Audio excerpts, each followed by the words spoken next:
안녕하십니까. 상월결사 1년이 됐습니다. 상월결사 1주년 특집 상월선언과 함께 가는 부처의 길 진행을 맡은 아나운서 장수연입니다. 지난 1년이라는 시간을 돌아보면 어떠신가요? 정말 그 시간 동안 모든 것들이 코로나19로 인해서 멈춰 있었습니다. 그렇게 멈춰 있는 세상 속에서 절대로 그 자리에 머물지 않고 앞으로 나아가면서 수행 정진을 한 것이 바로 상월선언의 결사가 아니었을까 생각이 되는데요. 자, 어느 순간에도 수행이라는 것은 멈추지 않는다는 것을 몸소 보여주신 상월결사 1년을 돌아보는 시간을 오늘 함께 갖겠습니다. 지난 1년 동안 수행도반으로 함께 하신 그런 분들이시죠. 우리 스님들 그리고 제가 불자님들 모셨습니다. 안녕하십니까?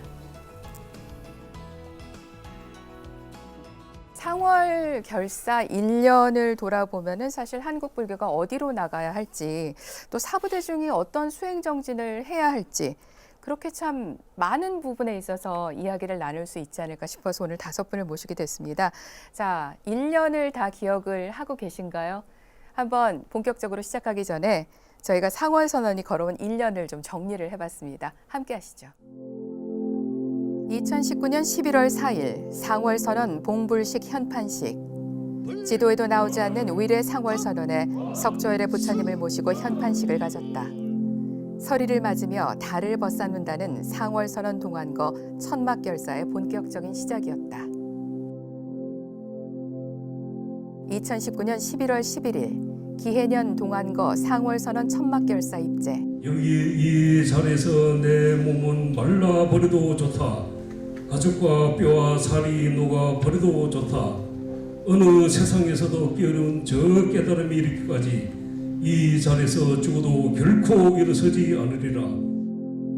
2019년 12월 7일 상월선언 대중무문관 개원. 무건과 14시간 정진 등 스님들의 정진 과정을 그대로 체험하는 공간으로 총 110명이 무문관 입방 명단에 이름을 올렸다. 2019년 12월 28일 천막법당에서 학술토론회 개최. 스님들 결사와 천막법당 야단법석이 동시에 벌어지는 상월선언이야말로 메디테이션과 엔터테인먼트를 합한 메디테인먼트의 장이다. 2020년 1월 15일 상월선언 동안거 용상방과 방합록 서 공개. 남한산성 아래 휘영청 밝은 서리 달빛, sak풍 한설에 솔잎마저 꽁꽁 얼어 검푸르다. 달마스님 법맥이 우리나라에 전해온 오늘 밝고 밝은 선객, 눈빛, 차가운 천막 아래 빛나네. 2020년 2월 7일 상월선언 동안거 해제. 공사장의 망치 소리, 트럭 소리가 내게는 화두라는 쇳덩이를 두드려 황금을 만드는 점철 성금의 시간이었습니다. 2020년 5월 8일부터 수국사 상월 무건 템플스테이 진행. 상월선언 천막결사의 정신을 대중 속에서 되살리고자 2박 3일간 오로지 좌선과 명상, 무건 수행에 몰두하는 템플스테이를 진행하고 있다. 2020년 5월 27일 영화 아홉스님 개봉. 한국 불교 역사상 최초 천막 동안거를 통해 정진하게 된 아홉스님들. 살을 내는 한겨울 난방기구 하나 없이 폐쇄된 천막에서 단 한 벌의 옷과 하루 한 끼의 공양으로 극한 수행을 했다. 2020년 7월 27일 상월선언 인도 만행결사 예비순례 입제. 한여름 중복과 말복 사이 120여 명의 참가자들이 장맛비를 뚫고 걸었다. 한국문화연수원을 출발해 태화산 일대를 순회한 후 마곡사를 거쳐 다시 한국문화연수원으로 돌아오는 30km 구간에서 3일간 진행됐다. 2020년 7월 30일 상월선언 인도 만행결사 예비순례 회향. 배련한 마음을 한 곳에 이렇게 다지다 보면 그것이 또 많은 불자들이나 많은 사람들한테 감동을 줘서 새로운 또 불교가 포교의 방법, 또 불교의 바람을 새롭게 일으킬 수 있는 그런 계기가 되지 않겠나. 2020년 9월 10일부터 9월 24일까지 새벽 걷기. 매주 목요일 봉은사에서 천호대교까지 약 18km를 행선했다. 태풍과 폭우가 몰아치는 날에도 새벽 무건 정진을 이어갔다.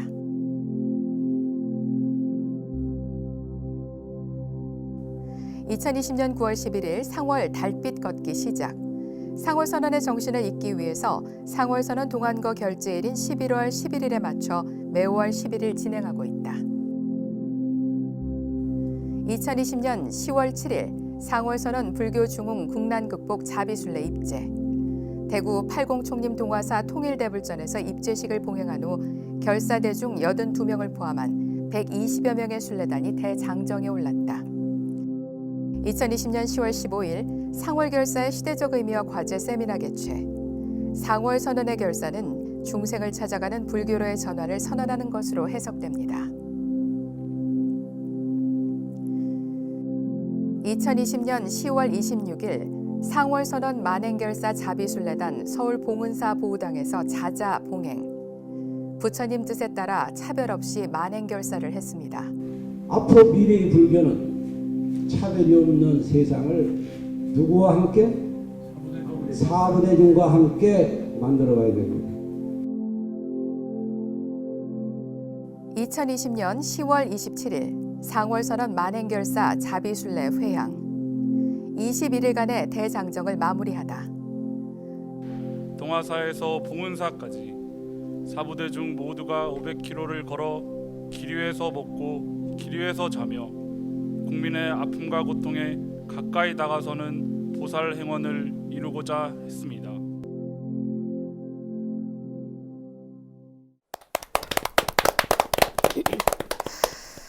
(1년입니다) 딱 오늘까지 1년이 됐는데요. 우리 일단은 정말 이렇게 돌아보시니까 처음부터 끝까지 함께하신 해일 스님 그리고 우리 호산 스님 생각이 많으실 것 같아요. 어떠셨습니까, 해일 스님? 돌아보면 딱 떠오르시는 게 있으신가요?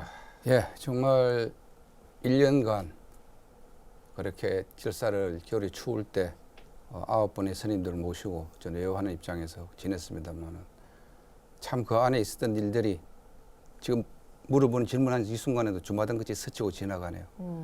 참 힘들고 어렸던 점도 많았지만은 지금 생각해 보면 그 수행자분들이 계셨고 외호 대중 계셨고 또 동참했던 대중들이 계셔서 정말 행복했던 시간이었었구나. 다시 그 시절로 돌아온다 하더라도 저는 기꺼이 동참을 하겠다. 이런 말씀을 드립니다. 항상 의무량으로 뒤에서 많은 부분에 있어서 진짜 서포터의 역할을 하신 분이 또 해일 스님이신데요. 아마 그 여름까지 또 가을까지 함께 하시면서 많은 부분들 생각을 하셨을 것 같습니다. 그때 이제 총도감이셨고요. 그리고 이번에는 총도감은 우리 호산 스님께서 맡으셨는데 우리 호산 스님이 1년을 쭉 돌아보니까 어떤 생각이 제일 먼저 드시나요? 예, 사실 뭐 1년이 금방 가는 것 같습니다. 금방 가는 것 같은데, 저는 늘 이제 이 출간 지가 한 40년 되는 해에 제가 작년 11월 11일 딱 1년 전에 이렇게 결사에 대중으로 들어가게 됐는데, 늘 밥값하고 살아야 되겠다 이 생각을 했는데, 이번 1년은 그래도 시집밥에 좀 제가 조금 보답은 좀 하는 마음으로 살았지 않느냐. 참 1년의 짧은 기간이지만 정말로 출간 이후에 가장 그래도 뭐 보람 있고 뜻뜻한 그런 시간을 보냈다. 그런 생각을 다시 한번 해봅니다. 저는 상월 결사를 보면서 사실 우리 호산 스님 말씀하신 것처럼 시은이라는 말씀들을 스님들께서 하시지만은 이번에 이렇게 쭉 자비순례까지 이어가면서 시은이라는 부분을 이렇게까지 스님들이 생각을 하고 계시는구나 하는 거를 좀 새삼스럽게 깨달은 부분이 정말 있습니다. 네, 정말 1년이라는 수행 여정을 어떻게 저희가 담아볼까 고민을 하다가 원래는 뭐 파트 1, 파트 2, 파트 3에서 쭉 해서 시리즈를 엮어볼까 했습니다. 그리고 자자를 몇 시간을 하셨잖아요, 그날. 그래서 저희도 한 3부작 정도 만들어 볼까 했는데 그러면 좀 싫어하실 것 같아서 짧게 그냥 파트 1, 파트 2로만 좀 나눠 봤습니다. 그래서 먼저 수행 일기에 해당하는 시간이죠. 동안거 천막결사. 저희가 파트 1의 시즌 1의 이름을 수행 일기 고요히 앉았습니다. 라고 그렇게 정해봤습니다. 고요하지는 않았죠, 호산 스님? 예, 저희들이 이번 작년 11일 날 들어갈 때는 요처, 네. 시끄러움 속에서 고요를 찾자. 음. 그래서 이제 야단법석을 하든 뭐 동대문 시장, 남대문 시장, 강화문과 같은 이런 그 시끄러움 속에서 우리가 진정한 자기 고요를 찾으면서 수행을 하자 그런 의미에서 들어갔기 때문에 뭐 여러 가지 어떤 외형적인 소리나 모양은 시끄럽게 보여도 그 의미는 뭐 이렇게 뭐 묵은도 했고 네. 또 그 청규도 워낙 참 일생에 가장 큰 청규를 가지고 들어갔기 때문에 네. 그 속에서 이제 고요를 찾자는 의미니까 이번 제목하고는 잘 맞는 것 같습니다. 그렇군요. 어느새 또 동안거 시즌이 돌아오고 있습니다. 혹시 올해도 천막결사 하면은 들어가실 생각이 있으신지요? 뭐 오늘도 저는 텐트로 들어가야 되기 때문에 예, 오늘 11월 11일 네. 또 주말마다 또 템플스테이, 무건 템플스테이 하고 계시죠? 예약이 있어가지고 네. 저녁이 되면은 네. 뭐 텐트로 들어가니까 1년 내내 해도 그러네요. 불교가 중흥이 되고 네. 우리가 좀 더 역동적인 그런 불교가 되려면은 대중과 함께하는 일이라면 언제든지 네. 예. 알겠습니다. 저희가 봄에도 모시고 특집하면서 호산 스님은 텐트를 정말 좋아하시는 것 같아요. 막 그런 농담들을 했었는데 좋아할 수밖에 없는 네. 아주 자비술래까지 예. 계속 텐트와 함께 좋은 그런 네. 인연이 된 것 같습니다. 텐트하고 네. 인연이 많이 된 것 같습니다. 풍천노숙이라는 말이 뭔지를 정말 알 것 같다는 그런 생각이 듭니다.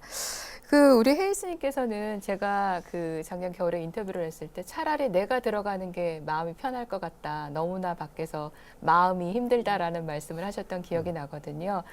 외호 대중들 전체를 다 이끄셔야 되잖아요. 그리고 정말 그 수많은 사람 나중에 저희가 10만 명까지 얘기를 했었던 것 같은데요. 그 수많은 사람들을 다 일일이 챙기시는 거 가장 마음고생이 많으셨지 않았을까 싶은데 어떠셨습니까? 뭐 객관적으로 외적으로 볼 때는 그럴 수도 있겠지만 네. 사실은 안에서 9분 수행하신 분들에 비하면은 밖에서 하는 거는 거의 뭐 아주 편안한 뭐 그런 상황에서 볼 수 있죠. 어쨌든 저희들이 밖에서 최선을 다했고 좀 말씀하신 것 같이 오신 분들이 한두 분이 아니고 네. 10만 명 이상의 분들이 다녀가 주셨고 또 마음을 쏟아 주셨고 네. 안에 9분이 잘 돼서 건강하게 원만의 원한 바를 다 성취해서 회항하기를 바랬기 때문에 하여튼 참 의미 있는 그런 시간이 있었고 다시 돌아온다 하더라도 이건 꼭 정말 더 잘 못했기 때문에 앞으로 더 잘할 거라는 다짐하면서 다시 네. 한번 해보고 싶은 그런 생각이 있습니다. 근데 처음에 이제 아홉스님께서 들어가셨잖아요. 예. 들어가시고 나서 사실 어떻게 진행이 될지는 아무도 알 수가 없는 그런 상황이었지 않습니까? 스님들께서 90일 동안 무문관에서 수행을 하신다고 하지만 그 바깥의 상황들이 이렇게까지 많은 분들이 전국에서 함께 모여서 마음을 내고 정진을 할 줄은 상상도 못했거든요. 뭔가 이렇게 울컥하시는 순간들도 있으셨을 것 같아요, 일스님. 많았죠. 처음에는 진짜 세상의 말같이 뭐 도고마성, 호사다마 이런 식으로 안에서 공부가 조금 잘 되려고 하면은 외적으로 비가 와서 어렵게 만들고 비도 새고. 네. 스님들도 간혹 한 분도 아프셨던 아프시고. 경우도 생겼고 밖에서는 밖에대로 또 문제가 터지고 이런 것들이 참 정말 아쉬웠습니다. 아쉽고 그런 과정에서 또 일어나는 일들이 잘 진행되면서 또 원만하게 스님들이 잘 또 적응하시면서 네. 안에는 한 번씩 가서 이렇게 작은 문 틈이 있거든요. 작은 문으로 이렇게 작은 문이 있는데 그래서 이제 저는 말씀을 올릴 수가 있고 아내 분들은 말씀을 안 이제 글씨를 하시니까. 쓰셔야 되니까 네.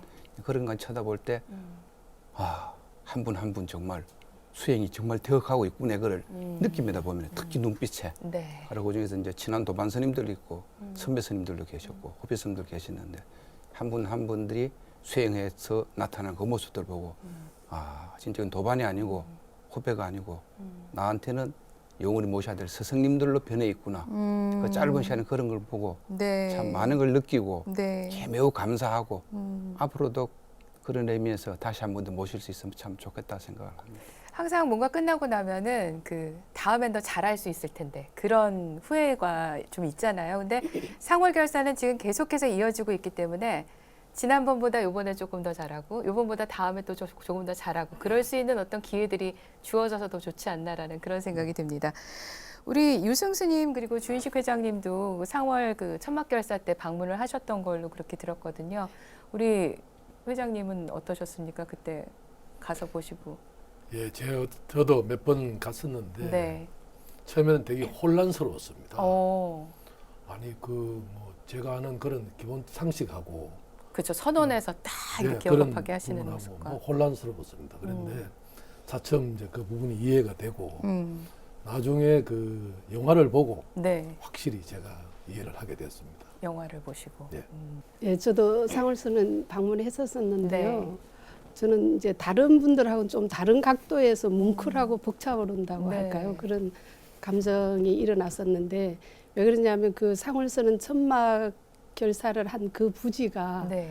그 자자 승자 전 원장 스님께서 회주 스님께서 예, 정말. 회주 스님께서 그 새로운 신도시의 그 현대 사회에 맞는 그런 이제 포교 중심 도량을 만들어야 된다는 큰 원력 때문에 네. 이제 어렵게 마련한 부지거든요. 네. 근데 이제 제가 총무원 재무부장을 살다 보니까 맞습니다. 제가 이제 그 총무원 재무부장을 그만두기 2달 전에 그게 마지막 대금을 치렀어요. 7월 달에 예. 5년 동안 분납을 했었는데 네. 그래서 감회가 그 제가 총무원 소임 중에서 이제 가장 의미 깊게 뒀던 업무가 그 업무였는데 네. 그 업무를 종료를 하고 이제 상월선언에 가서 보니까 목숨을 걸고 치열하게 수행하는 수행자 스님들이 계시고 네. 또 그분들을 보고 신심을 내는 수많은 그 순례하는 불자들이 또 있고 하는 걸 보니까 아 미래의 상월선언에 들어설 그 정말 중생들에게 필요한 도량이 건립되는 듯한 그런 모습을 느낄 수 있어가지고 저는 개인적으로 굉장히 뭉클하고 막 가슴이 벅차올랐었습니다. 그때 내가 참 힘들게 예. 정리해가지고 마지막으로 뭐 제가 식으로 말하면 대금을 끝전을 예, 치른 맞습니다. 그 자리에서 이런 법석이 벌어졌다는 것이 예. 너무나 감동스러우셨다는. 예. 그러네요. 다른 분들하고 좀 다르게 느끼는 그러네요. 측면이죠. 예. 또 과정들을 또 알고 계시니까 예, 예. 더 그러셨을 것 같아요. 우리 또 윤정은 대불련 회장님도 무문관 일일 체험을 하셨다고 들었어요. 어떠셨어요? 사실 제가 임기 시작하고 거의 한 달도 안 돼서 이제 아, 그렇게 체험을 하게 됐었는데 네. 그래서 더 일단 뜻깊었던 것 같고요. 시작을 함께 할 수 있게 돼서 네. 그러고 이제 바깥에도 그냥 추운데 안에는 또 습도가 높다 보니까 더 추운 느낌이어서 그래서 여태까지 수행을 하셨던 아홉 스님들께서는 건강은 괜찮으신지 걱정도 되기도 하고 또 바깥에 공사 소리 들으면서 이제 저도 수행을 하려고 했는데 생각보다 너무 시끄러운 거예요. 그래서 이런 상황 속에서도 수행을 계속 이어나가시는 스님들이 너무 존경스럽기도 하고 네. 네, 그랬습니다. 우리 혜일 스님, 저는 스님 하면은 그 생각이 나는 장면이 무문관 열쇠 탁 자물쇠 잠궈버리신 냉정하게 탁 잠그시고 또 마지막 날 또 문 여시는 그 장면 생각나거든요. 예, 그 자물쇠 가지고 계신다는 얘기가 있던데 그 맞나요? 아니 이걸 좀 사전에 저한테 예. 이 자료를 주셨으면은 네. 제 자물통 제 금고에 갖고 있습니다. 아 정말요? 금고에 갖고 있는데 제 금고에 뭐 약간의 돈도 있지만은 네. 이 속가 부친이 돌아가시고 나서 사리가 좀 많이 나왔습니다. 아, 그 사리가 지금 아직 탑을 못 모시기 때문에 네. 제 금고에 모시고 있고 네. 또 그 옆에 지금 상월선언에 지금 말씀하시는 자물쇠. 자물쇠 그거를 자물통을 지금 보관을 하고 있는데 네. 이 내용을 몰라서 못 가지고 왔습니다. 알았으면 가지고 와서 실물을 보여드릴 수도 있었는데 그러게요. 지금 잘 보관하고 있습니다. 예, 그 좀 나중에 찍든지 아니면 좀 클로즈업해서 그 손과 함께 그 상월선언의 그 리얼한 장면을 좀 좀 넣어주시기 바랍니다. 네. 자, 이제 그 수행일기 그 상월선언 천막결사에서 나오신 다음에 다큐멘터리 영화 아홉 스님이 정말 좀 조심스럽게 개봉을 했습니다. 그 무문관 내부 대중무문관이라고 이제 저희가 표현을 했었는데 그 무문관 내부에서 생활하시는 모습을 CCTV라던가 이제 우리 도림 스님께서 찍으신 그런 걸로 이렇게 공개가 된 거는 사실은 처음이었거든요. 예. 아까 말씀하신 것처럼 너무나 감동적으로 아홉 스님 영화를 보셨다고 하셨는데 그걸 보고서 아, 불교가 이런 거구나라고 깨닫게 됐다는 분들이 정말 많으셨어요. 글쎄요, 그 공개를 결심을 하시기까지 좀 그래도 고민이 많으셨을 것 같은데. 예, 처음에는 뭐 저희들이 그 대중들한테 알리기 위해서 그 CCTV를 단 것은 아니었고 저희 아홉 스님들이 금생에 한 번 있는 이런 수행을 우리가 이제 좀 카메라에 좀 담는 게 낫겠다. 24시간 90일 동안 그래 했고 또 영화를 만드는 거는 생각도 못 했습니다.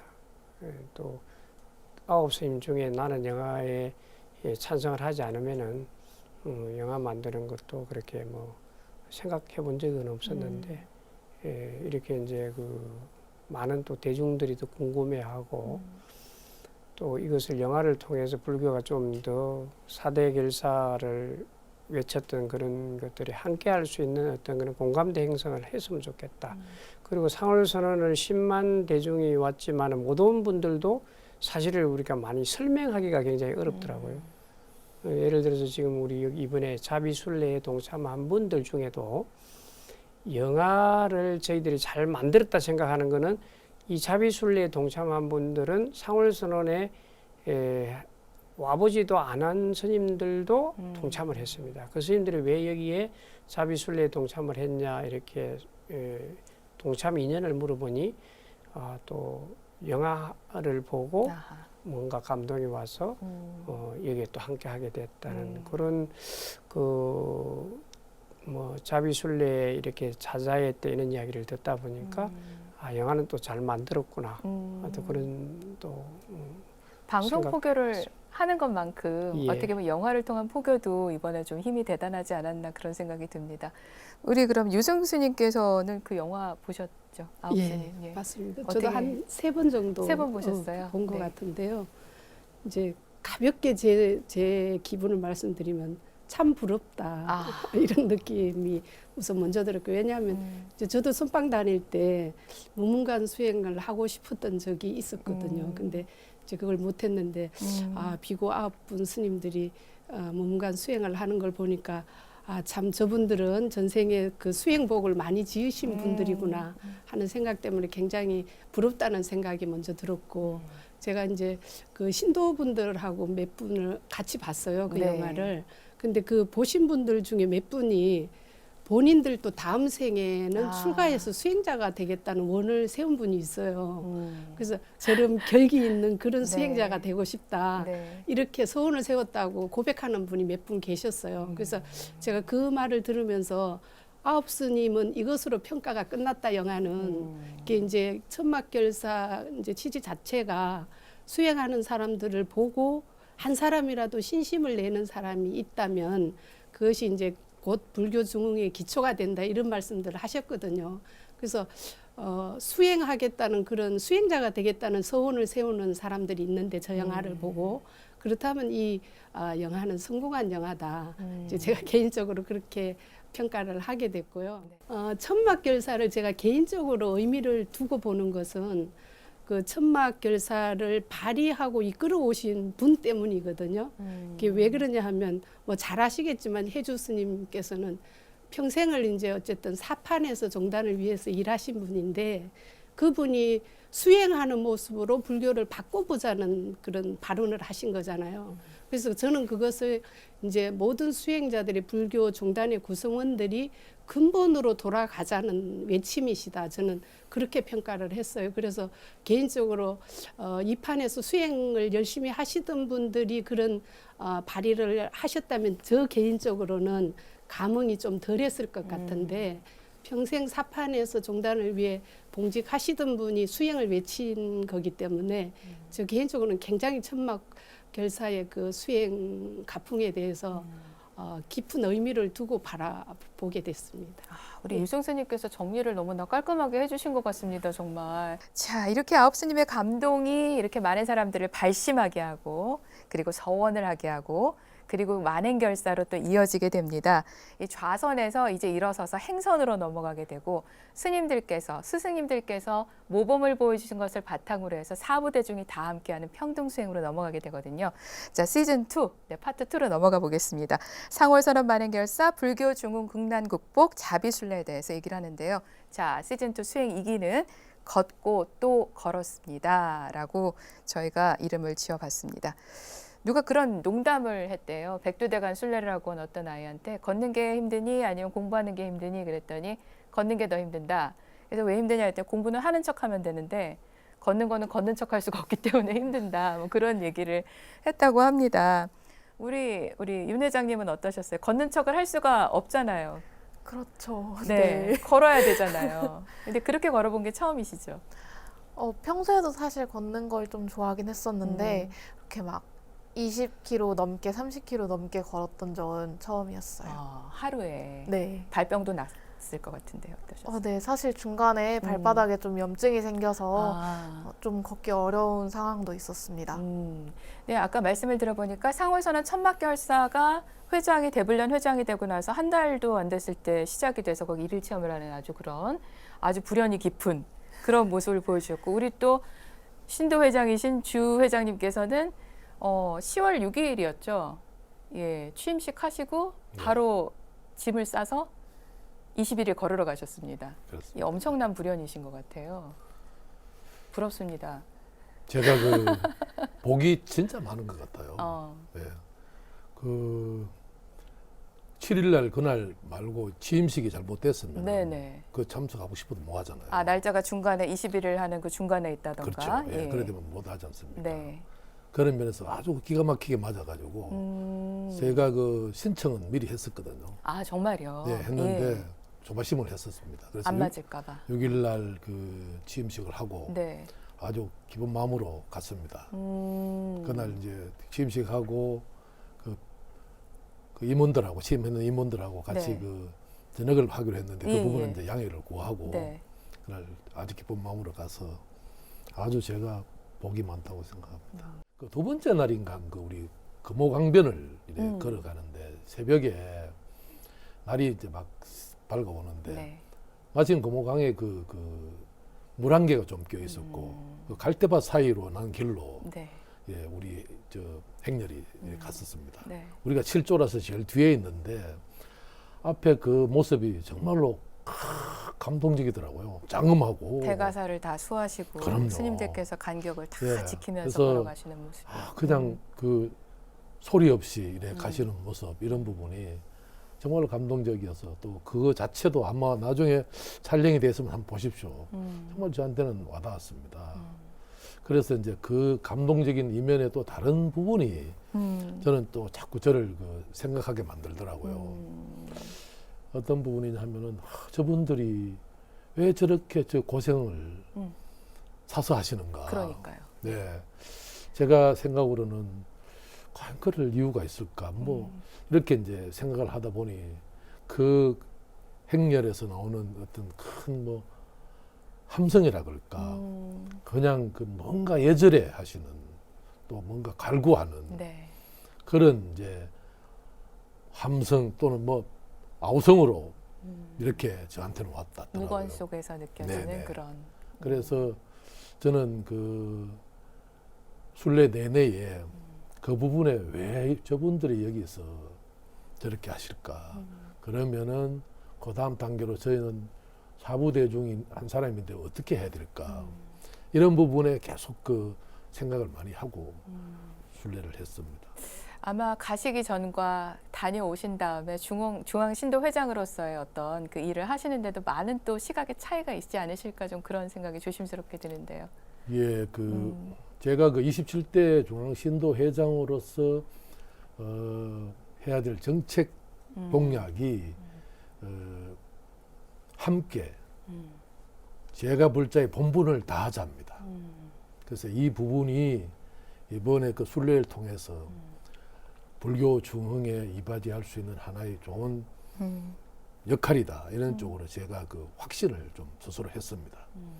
또 끝나고 나서 주변 분들하고 또 인원도 해보고 또 이렇게 스님들한테도 문의드렸더만은 옳은 생각이다. 이런 또 그 얘기를 들어가지고 더 자신감 있게 아마 제 신도회장 소임을 수행해도 안 되겠나 이런 생각을 붙였습니다. 그렇군요. 네. 굉장히 개개인에게 아까도 말씀드린 것처럼 보통 사람을 굉장히 위대하게 만들고 대단하게 만드는 게 상월결사다, 그렇게 말씀을 드렸는데 한 분 한 분이 가지고 간 것들이 우리가 보는 것보다 훨씬 크지 않을까라는 생각이 듭니다. 우리 그 호산 스님 그 이번에는 총도감을 맡으셨잖아요. 총도감을 해보시니까 그 겨울 상월에서 우리 해일 스님이 총도감 하시던 생각 많이 나셨을 것 같아요. 예. 해일 스님이 우리는 비가 오면 좀 운치가 있다 생각하는데 해일 스님은 비만 오면 약간 얼굴이 그냥 굳는 것 같습니다. 그래서 총도감으로서 이제 또 511km를 같이 걸으면서 네. 가장 저는 이제 작년 11월 11일 결제 들어갈 때도 지객이라는 소임에서는 내 공부보다는 전체 대중이 함께 해양하는 것이 가장 큰 일이다. 네. 이번에는 또 총도감이라는 또 이 큰 소임, 움직이는 지금 이 법당이 돼야 되고 수행체가 되다 보니까 모든 것을 다 또 이렇게 결정해야 되고 그걸 내가 혼자 하는 게 아니라 많은 조장 스님들, 저희들이 이제 그 두 가지 큰 틀로 갔습니다. 하나는 순례를 맡아서 하는 단장, 네. 그리고 지원.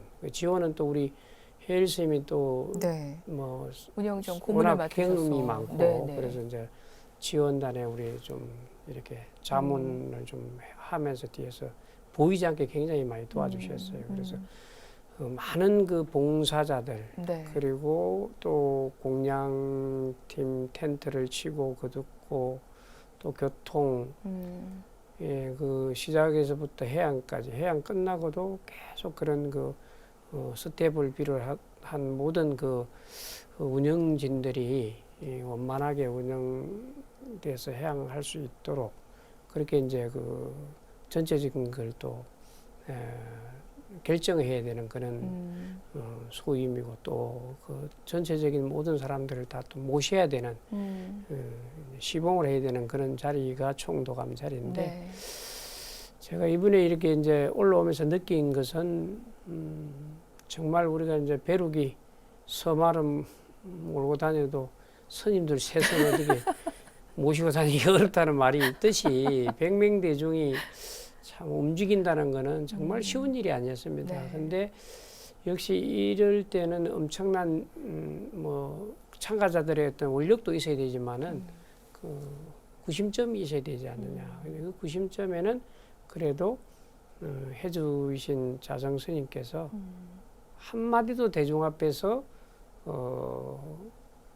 이래라 저래라 그런 그 잔소리 한번 하시지는 않는데 그 모습에서 그 120명의 대중을 다 한 사람 한 사람 살피는 그 힘이 부처님 당시를 한번 생각하게 되더라고요. 많은 스님들도 아마 그런 걸 느낀 게 우리 회장님 말씀대로 이렇게 우리가 그 길에서 먹고 길에서 수행하고 길에서 자면서 이 부처님 당시도 저렇게 그냥 부처님께서 이 제자들을 데리고 다니시면서 정해져 있는 그런 딱 시간 속에 우리가 틀 속에 사는 것이 아니라 이제 극기 수행을 하면서 그때 일어나는 많은 일들이 있습니다. 이제 네. 그런 일들을 누군가가 한 분이 지혜롭게 이 정신적인 힘을 가지고 계셔야 따른다고 보거든요. 네.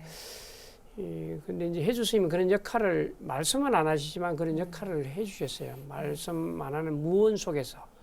그리고 이제 그게 이제 큰 힘이 돼가지고 저희들이 무사하게 이제 저는 뭐 가장 보람은 총도감으로서 사고 없이 이렇게 잘 올라온 데는 첫째는 해주신 자성 스님의 힘이 가장 큰 역할을 해주셨고 그 다음에는 우리 참가자들 계련한 마음 그 다음에는 이제 봉사자들 네. 보이지 않는 데서 정말로 이 신심을 가지고 즐겁게 이렇게 해주신 그런 에너지가 저희들을 이 511km의 그 순례길을 무난하게 만들어줬지 않느냐. 그래서 이 방송을 통해서 많은 분들께 그 감사의 인사를 또 올리고 싶습니다. 아, 진짜 너무 네. 그분들 정말 감사하다는 생각이 저도 저절로 듭니다. 예.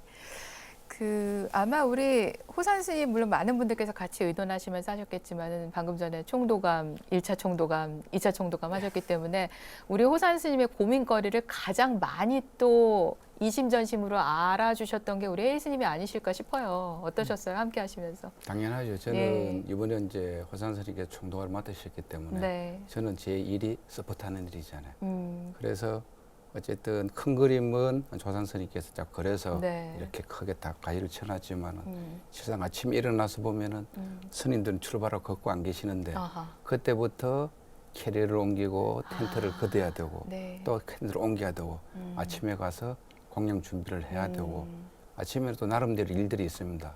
이게 매일매일 조금씩 상황이 바뀌고 아. 하는 과정 일어나는 문제점들이 있거든요. 그래서 이렇게 저렇게 챙기면서 열심히 했죠. 네. 했는데 앞에 상월 선언을 할 때는 정진을 할 때는 사실은 안에 선생님 정진하시는 모습 못 보거든요. 그렇죠. 눈에 보이지 않기 때문에 여쭤서 확인하는 것도 사실 미루 짐작해야 되는 부분이 많았습니다. 그런데 이번에 제가 빠져 있으면서 뒤에서 하나하나 이렇게 보니까 눈으로 보면서 하니까 아. 그리고 이 또 스님들은 유성 스님이 뭐 시속 7km를 걸으니 7.5km 거리는 표현을 나중에 날아다니는 표현을 쓰던데 저는 봉고차를 끌고 다녔기 때문에 일정 부분을 네. 정말 빠르게 기동력으로 해서 다 이를 살펴볼 수 있는 기회가 있었습니다. 네. 그래서 호산 스님이 한 100가지 일을 처리하는데 내가 담은 한두 가지라도 도움이 되지 않았을까 하는 그런 생각도 한번 해보고요.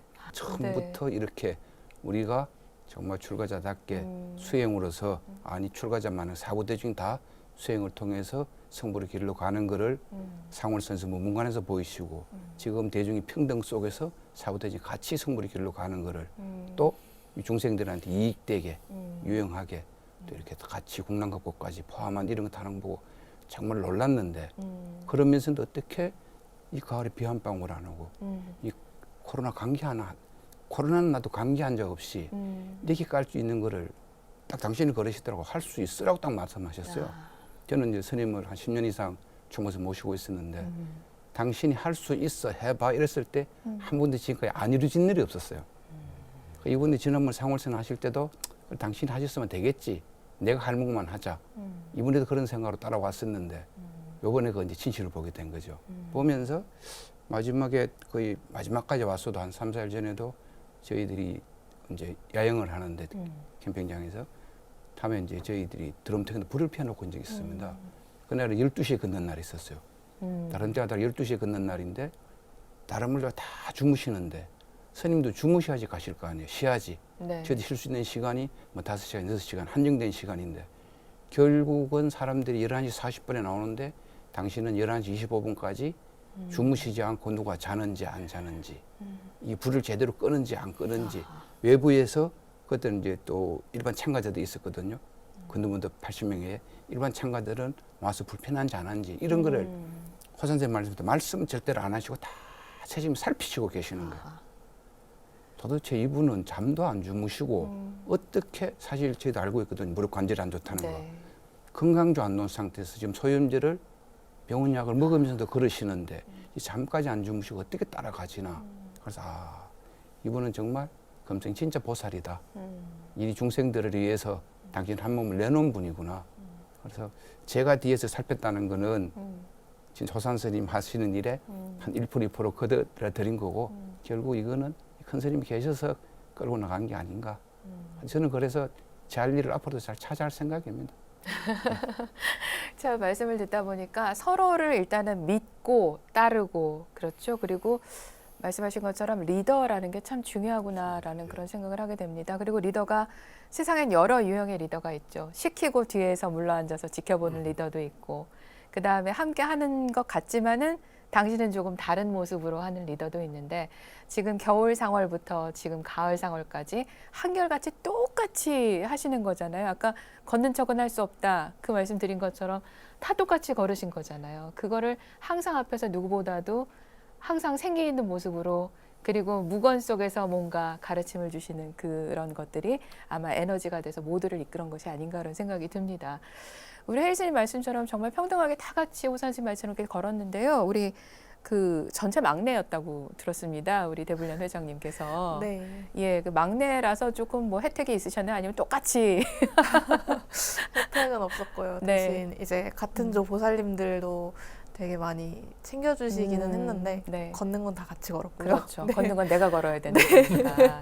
예. 다른 조 뭐 거사님들도 그렇고 이제 비구니 스님들 조에서도 네. 정말 많이 챙겨주셔서 덕분에 정말 많이 힘 얻어서 걸을 수 있었습니다. 그 승과 속은 있지 않습니까? 그렇죠? 예. 그리고 저희가 또 경배해야 하는 삼보이신데 이렇게 가까운 곳에서 사실은 어디서 이렇게 한두 번만 봬도 저희가 굉장히 많이 예배를 올려야 하는 그런 스님들이 다 동참을 하셨어요. 진짜 어른 스님들이 많이 하셨는데 21일 동안 함께 걸으면서 그런 벽의 차이를 좀 많이 줄여나가지 않았을까, 불교를 바라보는 시각이 좀 많이 변화하지 않았을까 싶은데 어떠셨어요? 사실 이제 저희 동아리 지도법사 스님 통해서 뭔가 스님들은 엄격하실 것 같고 그런 이미지를 조금 깨긴 했었는데 그래도 조금 어려운 면이 있었거든요. 네. 근데 이제 21일 동안 같이 걷고 수행하고 하다 보면서 되게 스님들도 뭐랄까 진짜 학교 선생님 같이 뭔가 더 가까워진 느낌도 들고 좋은 분들이시구나. 막 엄청 막 엄격하신 분들도 아니고 되게 좋은 분들이시다. 좋은 분들이시라는 거는 전부터 생각은 했던 거지만 네. 더 몸소 가깝게. 느낄 수 있었던 것 같아요. 좀 성공하신 것 같습니다. 그렇죠? 스님들끼리 굉장히 엄격하신데 이 제가자들한테는 이렇게. 그 이제 예. 텐트라는 이 참 특수성이 있습니다. 네. 이제 무문관에 있을 때도 처음에 묵은을 할 때 이제 해주 스님께서 묵은 들어가기 전에 이 당부 말씀 옆에서 방구를 끼든지 코를 골든지 헛소리를 하든지 춤을 추든지 무슨 짓을 해도 묵은을 터서는 안 된다. 이게 저 텐트는 방음이 전혀 안 되거든요. 네. 안 되고 뭐 신음 소리 뭐 힘드니까 뭐 이가는 그런 소리도 여러 가지 들리고 있어요. 진짜. 근데 네. 그 가장 중요한 것은 이번에는 그 차별이라는 그 백을 굉장히 정말로 실제적으로 수행을 통해서 많이 사부 대중이 차별 없는 어떤 수행의 어떤 그 길을 우리가 걸어왔지 않느냐. 네. 어른이라면 무조건 먼저 가야 되고 또 우바세 바에는 뒤에 가야 되고 이런 차별을 없앴던 순례 정진이었던 것 같아요. 그래서 이제 어느 날 한 2, 3일 이틀인가 그러시고는 이제 보살님들이 이제 좀 소리가 좀 들려요. 이제 민원이 들어오는 거죠. 너무 민원이. 빠르다. 아하, 빠르다. 그래서 어른이 들으시더만은 그럼 이번 조에는 보살님들 6조가 최고 앞으로 이렇게 선두로 가게 해라. 네. 그 다음에 또 다음 날은 이제 그러지 말고 조를 다 나눠서 선두를 다 바꿔보자. 아하. 그렇게 이제 그 실제적으로 수행의 어떤 그 이 차별을 이렇게 허무는 하나의 수행을 통해서 그렇게 만들어지는 것 같아요. 그러다 보니까 이제 비구니 스님들 같은 경우에도 그 이번에 특이하게 9번이 했어요. 그 비구니 9스님이라고. 예, 9 그 순례 이제 비구니 스님이 이제 탄생을 한 겁니다. 네. 이번에. 근데 죽비 딱 치고 순례 시작하면 네. 발언문하고 시작하면은 그 전에는 다리 찔럭찔럭하고 아프다가도 딱 시작을 하면은 무건 들어가면서 걷기 시작하면 이제 한 10일 이후부터는 이게 이 속도가 다 비슷해지는 거예요. 예, 그런 걸 또 느꼈고 네. 그게 이제 하나가 되는 느낌이 스스로 다 느끼는 것 같아요. 그래서 이제 나이가 20대에서부터 70대까지 네. 저희들이 함께 했잖아요. 네. 그러면서도 나이에 큰 뭐 지장 없이 예, 이제 하나의 이제 그 공감대 형성이 사부 대중의 하나로 가는 그 수행을 통해서 그런 걸 서로 많이 느낀 것 같습니다. 그 아까 들어오시는 모습들이 너무나 화기애애하셔가지고서 사실은 뭐 이렇게 스님들 모시면 좀 어렵기도 하고 또 제가 불자 입장에서는 조금 갖춰야 될 거 신경 쓸 것도 있는 건 맞지만은 너무 서로 편안하게 오시는 거예요. 영원히 잊지 못하는 네. 하나의 도반이다 저는 그런 생각을 합니다. 그렇군요. 참 복 많은 분들입니다. 저는 오늘 부럽다는 생각만 계속하면서 지금 방송을 진행하고 있습니다. 근데 모시고 이렇게 제가 말씀 나누시는 거 저도 좀 복이 있어서 이렇게 할 수 있는 거겠죠. 네. 그 속도 말씀을 하셨는데요. 나중에 들어보니까 예, 이제 유승스님 지금 시선을 막 피하십니다. 나르는 오죠? 유승스님이 선두에 서시면은 거의 무슨 진짜 자전거 타고 달리는 속도만큼이나 빨랐다 이런 얘기인데 오늘 조금 그거에 대해서 변명을 하시거나 해명을 하신다면은 어떤 말씀 주실까요? 예, 그 사실 나르는 오조라는 그 별명은 네. 대중들께는 굉장히 죄송한 별명이 되긴 했는데요. 네. 사실 이제 그 순례하는 동안 이제 각자가 다 수행 과제들이 있었을 거예요. 네네. 평상시에 뭐 네. 칙명 연부를 하신 분도 계셨을 테고 주력하신 분도 있을 테고 뭐 하두를 드시는 분들은 하두도 드셨을 테고 이런데 저도 이제 제 수행 과제를 가지고 집중해서 하다 보니까 저는 사실 빨리 그런지 몰랐거든요. 그냥 너무 이 집중만 하셔 화두에만 집중하셨군요. 예, 그러니까 집중해서 걷다 보니까 나중에 보니까 점점 걸음이 빨라졌던 것 같더라고요. 그래서 제가 이제 한번 선두에 서고 나서 그런 민원이 많아서 제가 제 뒤에 서 있는 현조스님한테 부탁을 했어요. 네, 이제 네, 바로 네. 뒤에 따라오니까 스님 제가 걸음이 빨라지면 이제 무건이니까 말은 못하니까 네. 기침을 좀 이렇게 해달라고 그렇게 하면 제가 속도 조절을 하겠습니다 하고 네. 부탁을 정중하게 드렸어요. 네. 그랬더니 저는 기침 소리를 한 번도 못 들었거든요.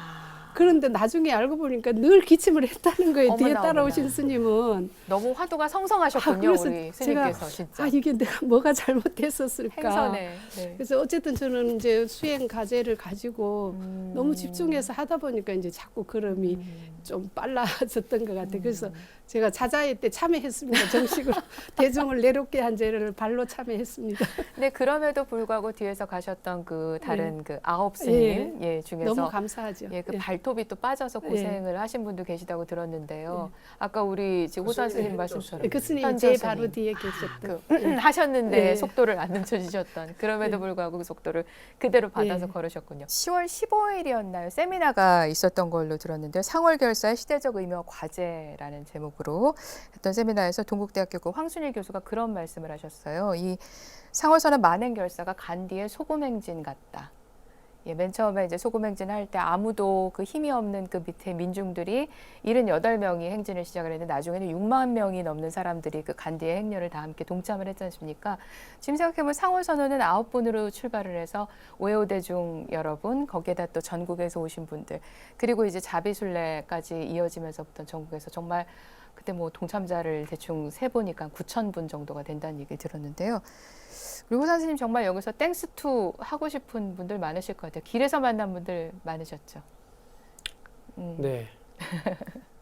많이 있었고 코로나19가 아니었으면은 아마 더 우리가 이제 실질적으로 느낄 수 있는 그런 기회가 있었을 것인데 그게 좀 아쉬움은 있습니다만 그래도 유튜브나 방송을 통해서 또 많은 분들이 함께 했지 않느냐, 함께 마음으로 걸었지 않느냐. 네. 그게 이번 또 자비순례는 큰 또 의미를 가지고 있는 것 같습니다.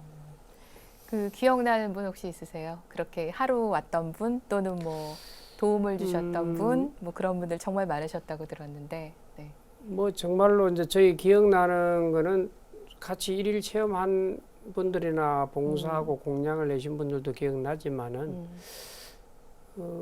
충주에서 여주로 넘어올 때 저희들이 새벽에 네.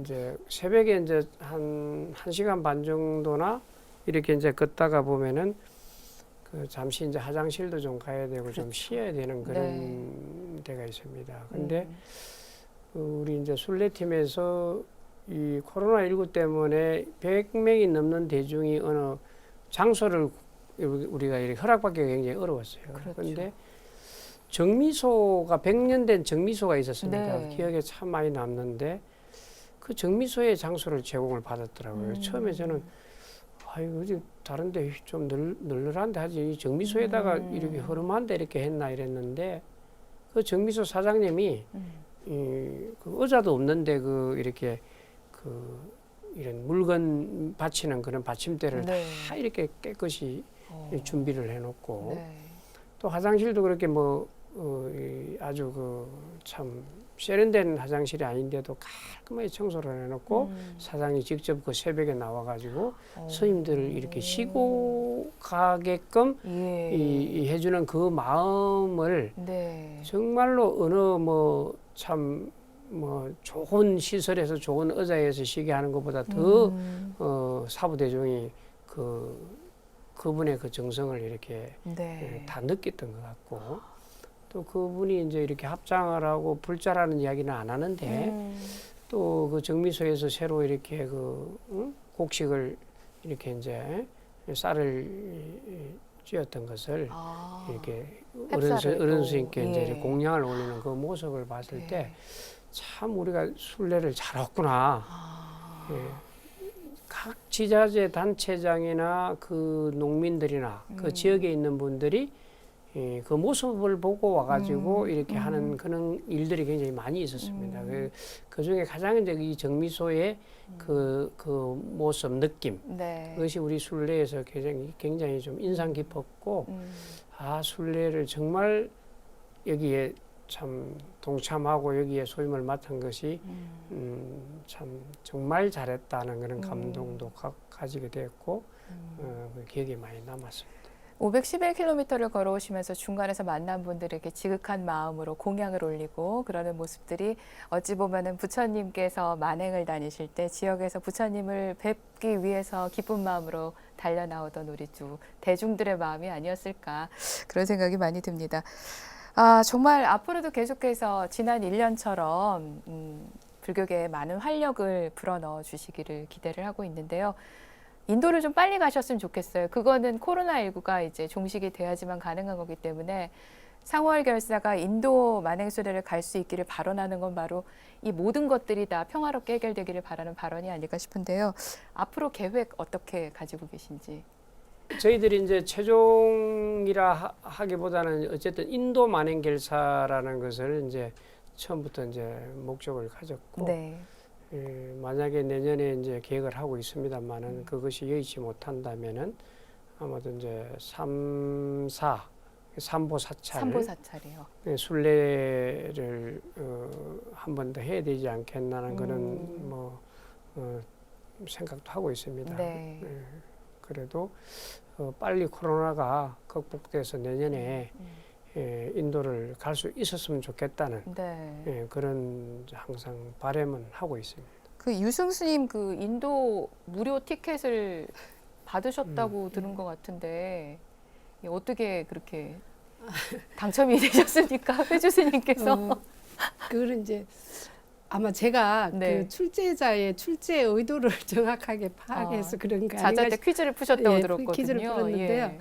저 아까 이제 도감 스님께서 말씀하셨듯이 네. 제가 이제 그 각 조별로 이렇게 선두를 받고 가실 때 그 어른의 뜻이 그 비구 비구니 우바세 우바이의 각자의 차이는 있을지 모르지만 걸음의 속도나 이런 차이는 있을지 모르지만 차별은 두지 않으려고 하시는구나 하는 의도를 제가 그 느꼈었거든요. 그 이제 순서를 바꿔서 교대시키시는 걸 보고. 네. 근데 이제 마침 그날 또 질문을 거기에 상응하는 질문을 하시는 것 같더라고요. 그래서 전 속으로 이제 그 대답을 짐작을 하고 있었는데 아마 이제 평상시에 이제 그 앉아 있는 불교가 아니라 서서 찾아가는 행동하는 불교, 실천하는 불교 그걸 중요하게 말씀하셨기 때문에 네. 그 뭐 자존이나 평등이나 이런 것들을 조금 더 확장시키면 차별 없음이 되고 그것을 조금 더 실천적인 의미로 확장을 시켜보면 차별 금지까지 가서 우리가 행동이 가야 되는 거 아닌가. 네. 이제 저는 그렇게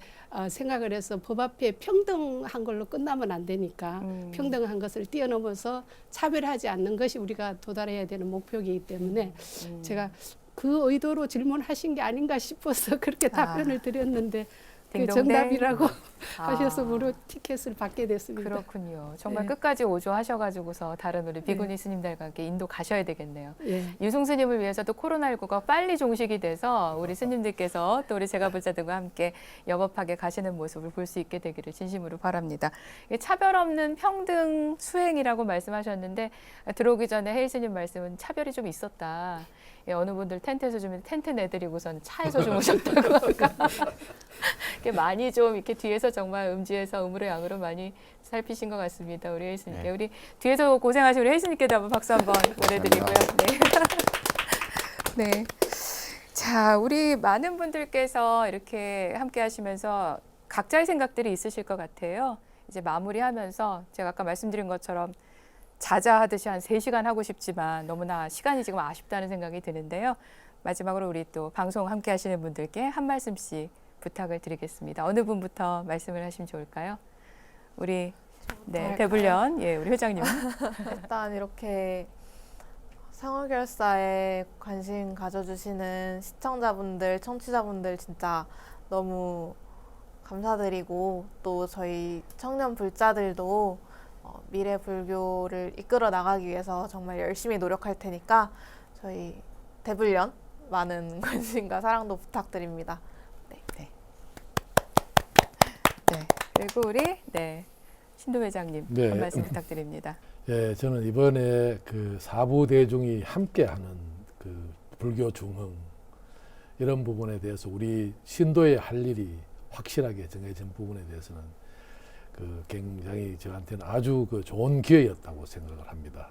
앞으로 우리 제가자들이 제가자들의 어떤 본분을 다하는 그런 신도회가 되도록 저의 모든 것을 바치도록 하겠습니다.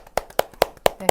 우리 그러면은 이번에는 어떻게 유승스님. 세미나에서 이병두 칼럼니스트가 한 말이 기억에 남는데요.